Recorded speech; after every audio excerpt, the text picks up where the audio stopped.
70 वर्षानंतर मराठीमध्ये गाजलेलं हिंदीमध्ये आता नाटक येते, काय सांगा? अगदी खूप चांगली गोष्ट आणि खूप जुनं नाटक आहे, खूप क्लासी नाटक आहे. विजय तेंडुलकरांचं काशीराम कोतवाल ते हिंदीत येत आहे रंगमंचावर व्यावसायिक नाटकाच्या रूपात. अभिजित पानसे दिग्दर्शक आहेत, गुगल सर आहेत. त्याच्यानंतर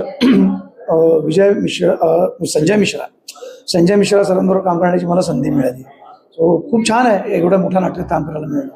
नाही, नक्कीच.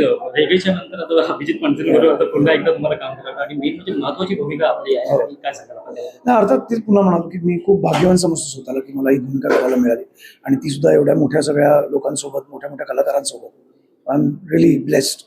नाही, नक्कीच आपण आता एक बोलू शकतो कारण नाटकात जे भाष्य केलेलं आहे नक्कीच आता सध्याच्या राजकारणाही तसंच असतं की राजे राहतात आणि पॅलेस नाही आम्ही कलाकार आहोत, आम्ही नाटकात जे बोलतो ते नाटकासाठीच बोलतो. बाकी मला काय आहे, शेवटी तसं कला कुठलीही म्हणा, सिनेमा म्हणा, नाटक म्हणा, कला हा समाजाचा आरसाच आहे.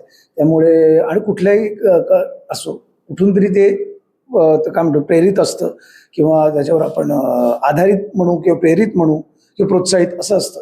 पण नाटक म्हणून नाटकाकडे नाटकासारखंच बघावं, कलेकडे कलेसारखंच बघावं अशी. नक्कीच सरनाईक सारखे राजकीय पुढारी जर असे पुढाकार घेत असतील. मला वाटतं सरनाईक दादा हे पुढारी राजकीय नेते वगैरे आहेतच, पण त्याआधी एक ते कलाकार आहेत. कारण आम्ही गडकरी रंगायतांचे सहकारी आहोत, आम्ही त्यांचे चेले आहोत असं म्हणायला हरकत नाही. कारण आम्ही कॉलेजमध्ये असताना आमच्यासाठी तेव्हा ते आमचे प्रोड्युसर होते एकांक स्पर्धांसाठी. त्यामुळे आमच्यासाठी आमचा प्रताप दादा गडकरी रंगायतांचा आहे.